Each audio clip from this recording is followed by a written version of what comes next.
Salut à tous, aujourd'hui on se retrouve pour un nouveau concept de vidéo dans lequel je vais vous proposer une analyse plus psychologique d'un personnage de l'univers Dragon Ball. Cette analyse résultera en grande partie de ma propre compréhension de l'œuvre et elle est par conséquent sujet à débat.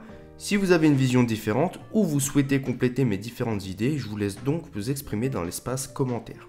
Ce concept de vidéo est né du fait que beaucoup de détracteurs pensent que Dragon Ball n'est que stupidité et combat, or nous, véritables fans, nous comprenons et voyons bien plus que cette superficie.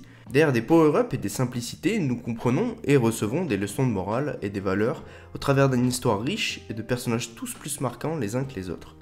Pour ce premier épisode, je vous propose de commencer par le héros principal de l'œuvre, en la personne du mythique Saiyan Son Goku. Comprendre avant tout que Goku est un justicier, un homme qui se bat pour ses idées et protéger les plus faibles et ceux qu'il aime. Plusieurs fois dans l'œuvre, il éprouve du dégoût envers l'injustice et ceux qui choisissent de s'en prendre à moins fort qu'eux.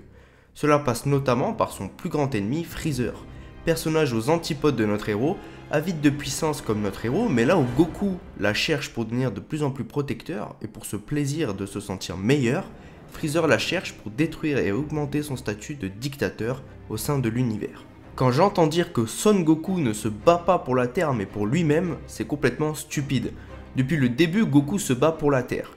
Au début, il est en quête d'aventure, puis par la suite, il prend pour mission de protéger ses amis, car au fur et à mesure de l'histoire, Goku obtient une famille et des amis, pratiquement tous terriens, ce qui par la force des sentiments l'oblige à se battre pour eux et pour cette belle planète qui lui a tant apporté. Sans oublier qu'avant l'arc Saiyan, Goku se considérait lui-même comme un terrien, car il n'a pas connaissance de ses origines. Tout ceci est d'ailleurs exacerbé quand Goku apprend qu'il est en réalité Saiyan. Il le dit face à Freezer. Je suis un Saiyan qui a grandi sur Terre. Pour Goku, il est Saiyan mais aussi terrien. Même si en réalité il n'est pas un métis Saiyan, il se considère tout de même comme étant aussi terrien.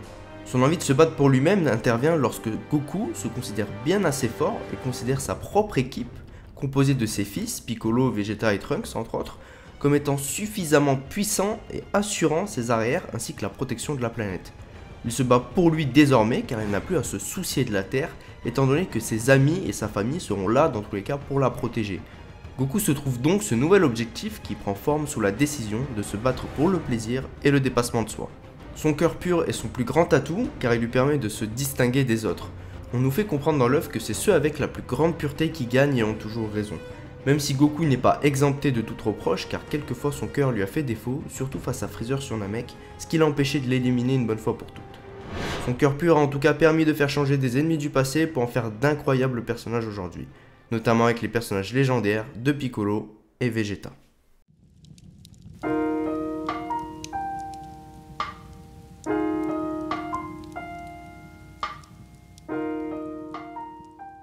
Très souvent, et c'est assez comique dans l'œuvre, Goku apparaît comme un personnage sage et surtout très calme.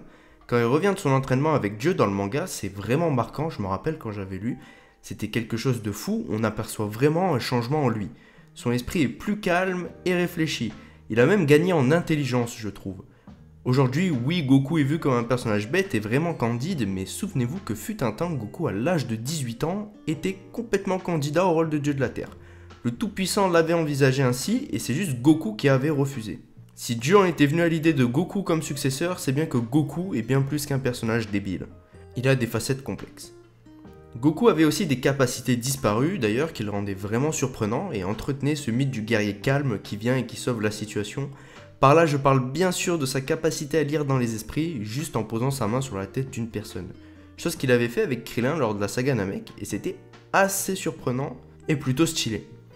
Il y a aussi ce moment marquant lors de la saga Cell où Goku surprend tout le monde par sa sérénité, et ce même si lui-même a connaissance du danger et surtout de son infériorité face à Cell. Ce qui est juste dingue pour les autres personnages car Goku apparaît peu soucieux et ça inquiète les autres guerriers, et même nous les lecteurs. Imaginez-vous découvrir la réaction de Goku à ce moment-là, alors qu'on sait pertinemment qu'à la place de celui-ci, il faudrait vraiment s'inquiéter face à Cell qui est surpuissant comme jamais. Après bien sûr, on découvre qu'il a un plan en la personne de son fils Son Gohan. Mais bon, même en ayant connaissance de cela, on reste subjugué quand on voit qu'il décide de plus se reposer, et invite Gohan à faire de même d'ailleurs, plutôt que de s'entraîner sans relâche. Ce passage de l'œuvre nous fait tout simplement montrer un point clé dans Dragon Ball, ce sont les moments de vie, Slice of Life en anglais. En gros, ce sont tout simplement les moments où tout est calme et nos personnages profitent de la vie en allant pêcher un poisson ou encore se reposer dans les champs. C'est quelque chose d'important et qui caractérise beaucoup Goku. Ça prouve que Goku apporte réellement de l'attention aux choses simples de la vie, ses amis, sa famille ou encore un bon repas. Et un entraînement surtout. C'est un trait de caractère que les Saiyans de la Terre partagent d'ailleurs, on dirait, que ce soit Vegeta au fur et à mesure de l'histoire ou Gohan qui aime la nature et les animaux.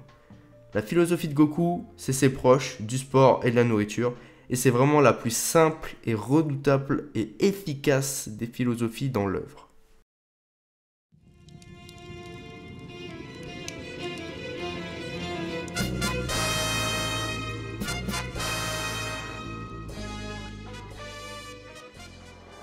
Son Goku est un guerrier hors pair, le meilleur tout simplement.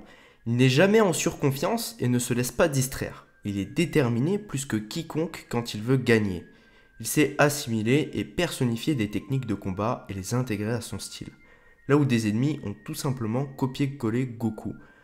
Par exemple, quand Boo fait un Kamehameha ou encore Cell. Il sait user de stratégie et a souvent un plan en tête. Lorsque celui-ci échoue, il n'hésite pas à reconnaître son infériorité, mais ce n'est pas pour autant qu'il abandonne pleinement. Sa connaissance des arts martiaux est juste impressionnante et il a dès le début de Dragon Ball infligé des corrections à plusieurs ennemis, voire il a carrément détruit une armée à lui seul. Il ne se repose pas sur ses lauriers et cherche souvent à apprendre des plus forts et c'est cette mentalité qu'on adore chez notre personnage de Son Goku. Même ses ennemis ne sont jamais réellement ses ennemis pour lui, il les voit avant tout comme des adversaires. Goku a dédié sa vie aux arts martiaux et c'est sa passion et tout simplement son mode de vie. Quand il partage quelque chose avec une personne, cela passe en grande partie par les arts martiaux. C'est son mode de communication à lui, celui que son grand-père Son Gohan lui a appris. Goku, qui durant longtemps vivait seul sans amis ni famille, n'avait que sa maîtrise des arts martiaux, ce qui s'est transformé petit à petit en son mode de communication. Son sang Saiyan joue beaucoup dans son désir du combat, mais pour autant, c'est aussi quelque chose qu'il a cultivé par son éducation et son mode de vie comme on l'a pu le voir précédemment. Les mots qui pourraient vraiment résumer ce personnage, c'est le combat, la nourriture, un cœur pur et le charisme. C'est le personnage ultime de manga. Et voilà, c'était tout pour cette analyse du personnage de Son Goku, j'espère que ça vous a plu. L'objectif était de cerner au mieux ce personnage légendaire à travers des points clés, et j'ai pensé que ça pourrait aider ceux qui débutent Dragon Ball, ou ceux qui n'ont pas plus prêté attention que ça au personnage de Son Goku, de pouvoir mieux comprendre et peut-être d'avoir plus d'intérêt pour le personnage. N'hésitez pas en commentaire à donner votre avis et à soutenir la chaîne en vous abonnant ou en likant la vidéo. Ça récompense mon travail et ça fait toujours plaisir bien évidemment. Sur ce, prenez soin de vous et à la prochaine les amis. Ciao!